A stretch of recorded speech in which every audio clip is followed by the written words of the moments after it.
Calidad de Vida es una presentación de Clínica Suizo-Americana.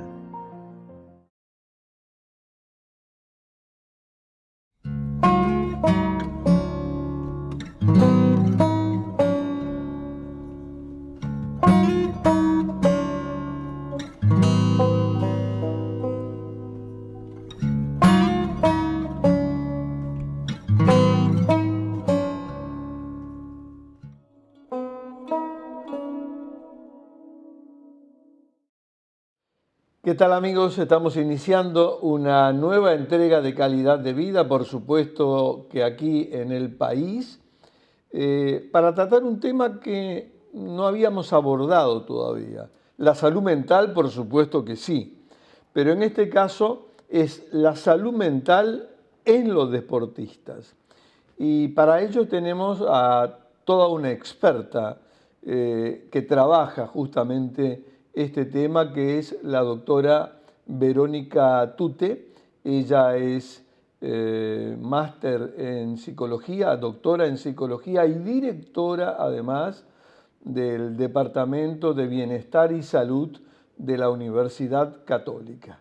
Un placer, doctora, de tenerte en Calidad de Vida. ¿Por dónde arrancamos cuando empezamos con lo macro de la salud mental en los deportistas? Bueno, primero que nada, muchas gracias por la invitación. Primero que entendiendo que el concepto de salud mental habla de la salud en general, ¿no? Por supuesto. Que a veces nos olvidamos que es un concepto en donde para tener salud física tenemos que tener también nuestra salud emocional. Y lo primero que tenemos que abordar es que ausencia de enfermedad no significa que tengamos salud. Es decir, que nosotros tenemos que intentar promover todos los enfoques positivos, como es el optimismo, la felicidad, el bienestar psicológico, en este caso en los deportistas. Pero tenemos que pensar incluso en la población general, sí, que no estar angustiado, no estar deprimido, no tener ansiedad, no significa que estamos sanos. Entonces, el primer concepto de abordar es que la salud es optimizar todos los recursos en búsqueda de esta felicidad y de este bienestar. Y esto a veces el deporte lo brinda y otras veces no. Entonces, ahí es donde nos tenemos que empezar a ocupar de cómo justamente prevenir que aparezca la patología y, por otro lado, estar muy atentos a promover esta salud tan deseada. ¿Cuál es el terreno, digamos, en el que tú te mueves? Sé que además trabajas en Nacional, Sí. y que han hecho un convenio con la Mutual Uruguaya de futbolistas profesionales. Es interesante para el público saber, digamos, por ejemplo, en Nacional, en qué franjas etarias, a dónde pones especial énfasis. Por ejemplo, en los preadolescentes, 12, 13 años, en los adolescentes. ¿Ese es un terreno donde hay que focalizar mucho el trabajo? Sí, en Nacional hace 16 años que trabajo como psicóloga. Mucho tiempo. Mucho tiempo, en diversos roles. Ahora Nacional cuenta con un equipo de 5 psicólogos y yo estoy acompañando en el asesoramiento. Se empieza a trabajar desde los 13 años, que es la séptima, y hoy Nacional cuenta con psicólogos hasta la primera división. Y también en infantiles, en lo que es el club, vamos a decir, en la parte de niños, también está intentando replicar el mismo modelo que tenemos para las formativas. ¿Por qué es importante trabajar con los preadolescentes o adolescentes? Porque es el momento que tenemos para educar y para construir hábitos. Hay algunos conceptos que si no los trabajamos en las edades tempranas es muy difícil después instaurarlos en la vida adulta. Todo lo que tiene que ver con el entrenamiento invisible, con la importancia del sueño, la importancia del estudio, tener espacios de ocio y tiempo libre y entender que el fútbol, que el deporte a esas edades es un juego, es una actividad más. Porque si a esas edades lo entendemos como un trabajo, una profesión, lo que va a venir primero que nada es un abandono temprano de la actividad seguramente por depresión o por algunas frustraciones que devienen de expectativas poco ajustadas sobre lo que se puede sacar del fútbol. Seguramente por tu trabajo de tantos años has tenido múltiples casos de sobreexpectativas de lo que ese niño, de lo que ese adolescente, además de jugar, además de divertirse, puede llegar. Y focalizo la atención en los padres, en el entorno, que muchas veces, tú decime si es así o no, depositan o cargan en su hijo expectativas que luego no se van a concretar, porque en todos los casos no van a ser Suárez, Cavani, Messi, por ejemplo. Lo que estás diciendo es exacto, incluso mi tesis doctoral, los resultados más importantes que me sorprendieron era que de alguna manera aquellos que podían determinar más el burnout, que es el estrés crónico, y el abandono, eran los padres y no el entrenador. Ah, mira. Fue algo tan sorprendente que tenía que ver con el desajuste de expectativas. Y sobre todo en los más chiquitos. Es decir, que cuando los jugadores ingresaban al club con 13 años, esos papás esperaban o ya consideraban que su hijo era un deportista profesional. Mira. Pero alcanzaba solo un año con la psicoeducación que el club de alguna manera brindaba y con lo que hacían los entrenadores para ajustar esas expectativas. Es decir, que las categorías siguientes, los que tenían 14, 15, ya esas expectativas habían de alguna manera mostrado que seguían siendo adolescentes que practicaban un deporte y no más que eso. Pero ¿qué pasaría si en otras instituciones o en otros deportes no ajustamos esas expectativas a los 13, a los 14? Pasaría que esos chicos y esas familias creerían que esa práctica deportiva podrían obtener beneficios que solo muy poquitos pueden alcanzar. Sí, sin duda.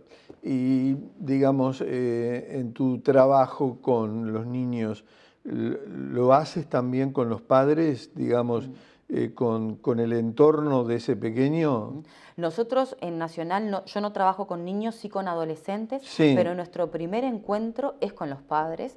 Hacemos una entrevista de padres Qué donde está presente todo el staff del equipo interdisciplinario y también el entrenador de cada categoría. Sobre todo lo hacemos cuando ingresan al club, porque ahí de alguna manera es nuestra carta de presentación y es nuestro contrato simbólico con los padres.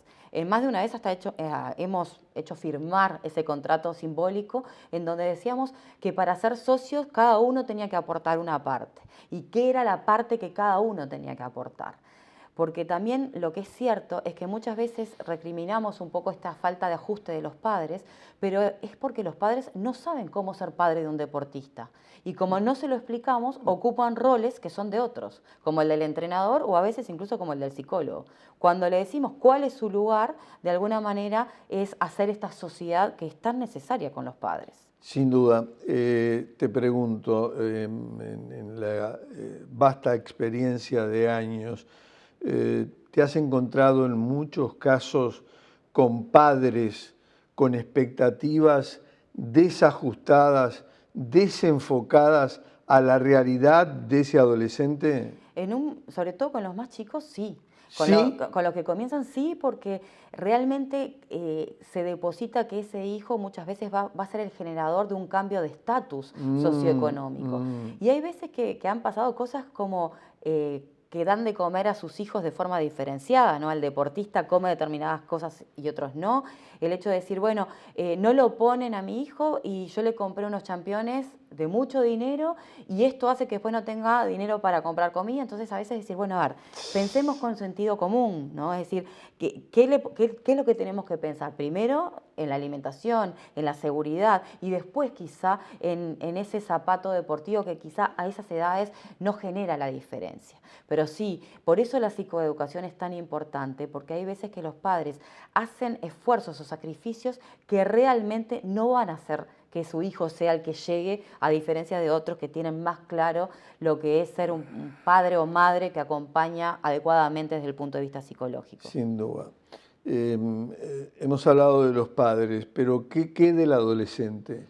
El adolescente cuando llega a Nacional o a cualquier otra institución, ¿con qué expectativas llega, digamos? ¿Simplemente para encararlo como un juego o él sueña con un futuro idílico, maravilloso, y en su sueño se compara con ídolos famosos? No, en la primera entrevista que se les hace, todos tienen su entrevista de ingreso, hay una pregunta que es, ¿qué te lleva a jugar al fútbol y qué esperás del fútbol? Y muchos ya te dicen con 13 años que eso quiere que sea su profesión. Ah, mira. Si lo trasladamos a un adolescente de 13 años que no practica un deporte o que no juega al fútbol, probablemente si tú le preguntas qué quiere ser cuando sea grande, no tiene idea.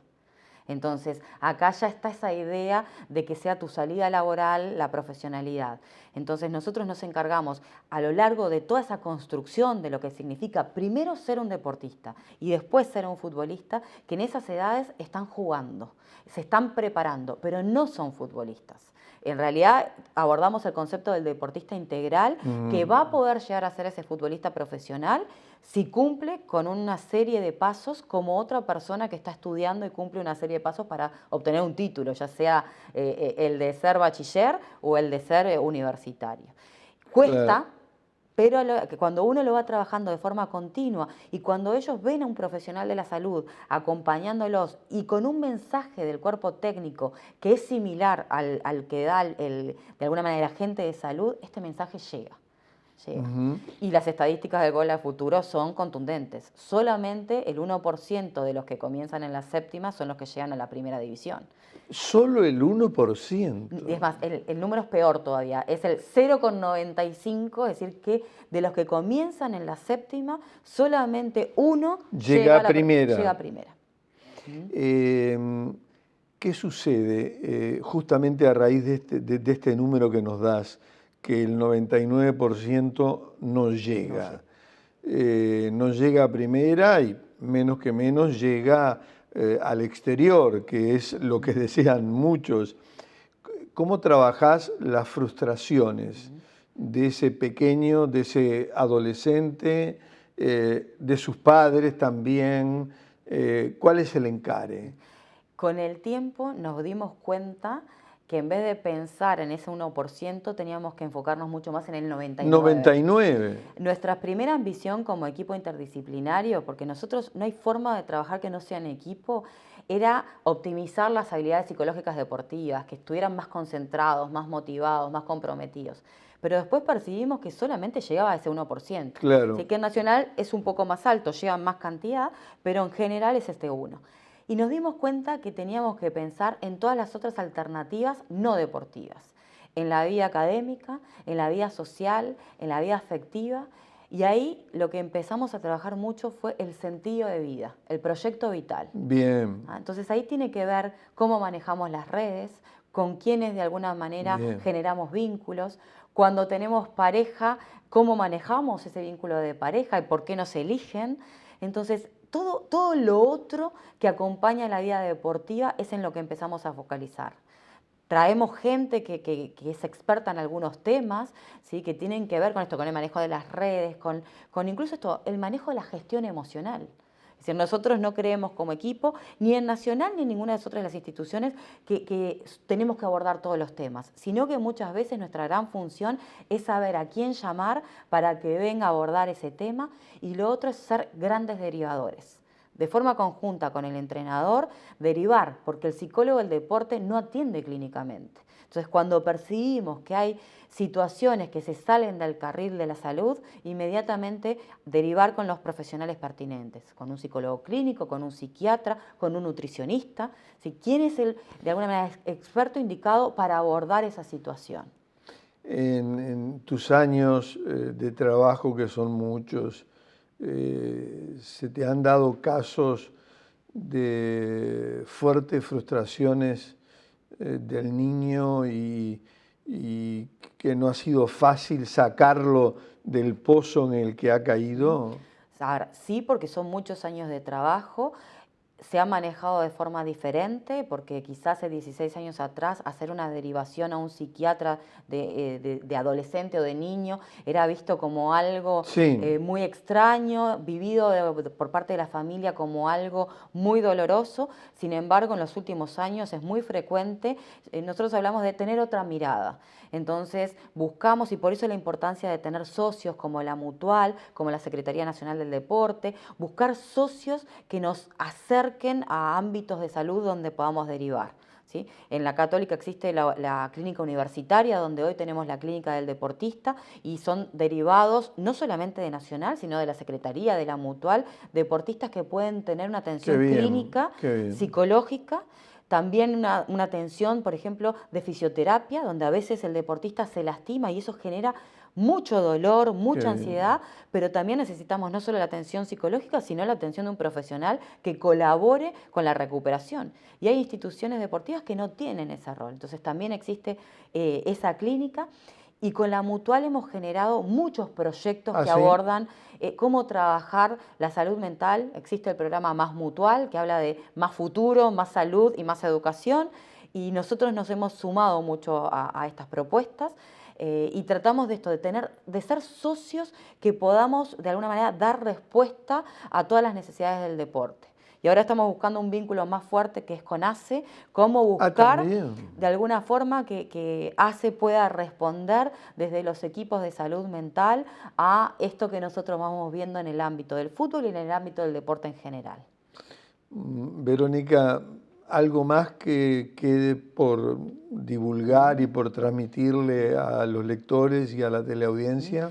Sí, quizá decir que también en el deporte profesional, y sobre todo en el fútbol profesional, cuando el deporte es visto como un trabajo, los índices de depresión y de angustia aumentan, y que las zonas donde, digamos, somos más vulnerables los deportistas a esta sintomatología es en la adolescencia y es también en la retirada deportiva. Ah, Cuando también. están por finalizar su carrera deportiva y cuando esa carrera deportiva no tiene un después, no tiene que esa persona tenga una carrera universitaria, una profesión, un gusto, y de alguna manera esa retirada viene a veces de una forma muy brusca, Muy bien. cuando no, el deportista no se preparó para eso, ahí sobreviene sintomatología de depresión y trastornos de ansiedad.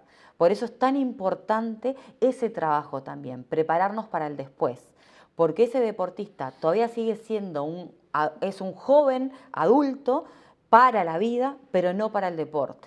Y queda de alguna manera desorientado en qué es lo que puede hacer. Claro, Y ahí también nosotros, todos los agentes de salud, tenemos un rol muy importante que ejercer, que es prepararlos también para lo que va a venir después. sin duda.